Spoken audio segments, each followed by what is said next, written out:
ഈ ശബരിമല സ്വർണ്ണക്കൊള്ളയിൽ അന്വേഷണം ഊർജിതമാക്കുകയാണ് SIT. Devaswom board മുൻ പ്രസിഡന്റ് A. പത്മകുമാറിനെ കസ്റ്റഡിയിൽ വാങ്ങാനുള്ള അപേക്ഷ നാളെ നൽകും എന്നുള്ള വിവരമാണ് പുറത്തുവരുന്നത്. കൊല്ലം വിജിലൻസ് കോടതിയിലാണ് അപേക്ഷ നൽകുന്നത്. പത്മകുമാറിനെ കൂടുതൽ ചോദ്യം ചെയ്യുന്നതോടുകൂടിയാണ് എന്തൊക്കെയാണ് ശരിക്കും സംഭവിച്ചത്, യഥാർത്ഥത്തിൽ ആരൊക്കെയാണ് ഇതിന്റെ ഗൂഢാലോചനയ്ക്ക് പിന്നിൽ ഉണ്ടായിരുന്നത് എന്നുള്ള കാര്യങ്ങളിലൊക്കെ വ്യക്തത വരിക. ദേവിക ചന്ദ്രൻ ഈ വാർത്തയുടെ വിശദാംശങ്ങൾ നൽകും. ദേവിക സൂചിപ്പിച്ച പോലെ കൂടുതൽ വിവരങ്ങൾ തീർച്ചയായും അന്വേഷണ സംഘത്തിന് അറിയാനുണ്ട്. പത്മകുമാറിനെ അതിന് ചോദ്യം ചെയ്തേ മതിയാകൂ. നേരത്തെ മണിക്കൂറുകൾ ചോദ്യം ചെയ്ത് അറസ്റ്റിലേക്കും പിന്നീട് റിമാൻഡിലേക്കും ഒക്കെ പോകുന്ന സാഹചര്യമായിരുന്നു. പക്ഷേ അതല്ലല്ലോ, കൂടുതൽ വിവരങ്ങൾ അറിയേണ്ടത് ഉണ്ണികൃഷ്ണൻ പോറ്റിയുമായുള്ള ബന്ധം, ഒപ്പം ഈ എഴുതി ചേർത്തത് പത്മകുമാറാണെന്നുള്ള വിവരം ഉണ്ടല്ലോ, അതുമായി ബന്ധപ്പെട്ടുള്ള വലിയ കാര്യങ്ങളൊക്കെ അറിയേണ്ടതുണ്ട്. ഈ ജയറാമിനെ അടക്കം ഇതിൽ സാക്ഷിയാക്കാനുള്ള സാഹചര്യമൊക്കെ പുറത്തു വരികയാണല്ലോ. വിശദാംശങ്ങൾ.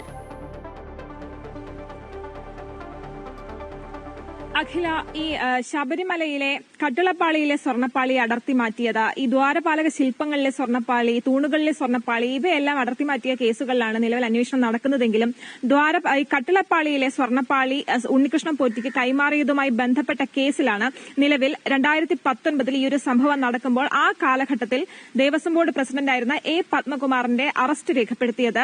ഇപ്പോൾ ഈ ജയിലിലുള്ള ഈ പത്മകുമാറിന്റെ കസ്റ്റഡി അപേക്ഷ നാളെ SIT കൊല്ലം വിജിലൻസ് കോടതിയിൽ സമർപ്പിക്കും. പത്മകുമാർ മൊഴി നൽകിയത് ഈ ഉണ്ണികൃഷ്ണൻ പോറ്റിക്ക് സ്വർണ്ണപ്പാളി കൈമാറുക എന്നുള്ളത് അന്നത്തെ ദേവസ്വം ബോർഡിലെ അംഗങ്ങളുടെ കൂട്ടായിട്ടുള്ളൊരു തീരുമാനമായിരുന്നു, ഒറ്റയ്ക്കെടുത്ത തീരുമാനമല്ല എന്ന് തന്നെയാണ് പത്മകുമാർ മൊഴി നൽകിയിരുന്നത്.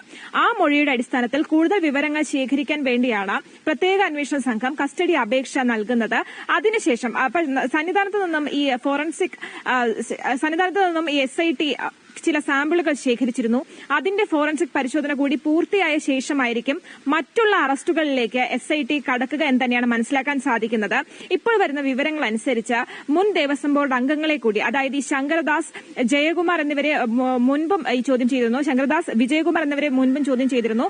അവരെ ഒന്നുകൂടി ചോദ്യം ചെയ്യാനും SIT സംഘം ഒരുങ്ങുന്നുണ്ട്. കാരണം ഈ പത്മകുമാറിന്റെ പുതിയ മൊഴിയുടെ അടിസ്ഥാനത്തിലാണ് ഇത്തരമൊരു ഇടപെടൽ ഉണ്ടാകുന്നത്. അതേസമയം ജയറാം ഉൾപ്പെടെയുള്ളവരെ സാക്ഷിമൊഴി സ്വീകരിക്കാനും SIT തയ്യാറാകുന്നുണ്ട്. അഖില.